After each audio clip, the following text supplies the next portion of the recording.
আসসালামু আলাইকুম। বিরিয়ানি এমন একটা খাবার ছোট থেকে বড় সবারই নাম শুনলেই মুখে পানি চলে আসে। বিরিয়ানি রান্না করার জন্য অবশ্যই কিন্তু মাংসের দরকার হবে, সেটা গরু, খাসি কিংবা মুরগি হতে পারে।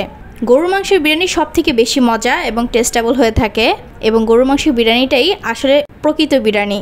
যাদের বিশেষভাবে গরুর মাংস খাওয়ার নিষেধ আছে কিংবা হাই প্রেশারের রোগী যারা, তারা কিন্তু ইজিলি মুরগি দিয়ে আপনার বিরিয়ানিটা রান্না করে খেতে পারেন। বিরিয়ানিটা রান্নাটা আসলে আপনার হাতের স্পর্শ এবং পারফেক্টনেসের উপরেই সবথেকে বেশি মজা হয়ে থাকে। মশলা ঠিকঠাকভাবে পড়লে এবং পোলাওটা সুন্দরভাবে মেক করতে পারলে বিরিয়ানিটা কিন্তু অনেক বেশি স্বাদ হয়ে থাকে।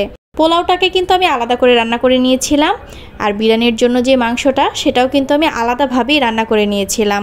এতে করে প্রতিটা স্তরে স্তরে আপনি যখন এটাকে অ্যাডজাস্ট করবেন তখন দেখতেও অনেক সুন্দর লাগবে এবং খেতেও অনেক বেশি মজা লাগবে। তা আমি এভাবে করে আলাদা করে পোলাওটা রান্না করে নিয়েছিলাম, আর আমার পোলাওটা একদম হয়ে গেছে। আর কিছু পোলাও আমি উঠিয়ে রেখে তারপর আমি পছন্দ মতো দিয়ে দেবেন। এ পর্যায়ে চাইলে আপনারা সিদ্ধ ডিমও অ্যাড করতে পারেন। সিদ্ধ ডিমটাও কিন্তু বিরিয়ানির স্বাদটা অনেক গুণে বাড়িয়ে দেয়। যারা ডিম আর মাংস একসাথে খেতে পারেন না তারা কিন্তু ডিমটা স্কিপ করতে পারেন, কিংবা ঘরের ছোট মেম্বার্স যারা ডিম খেতে পছন্দ করে তাদেরকে কিন্তু এটার সাথে ডিমও আপনি দিতে পারেন।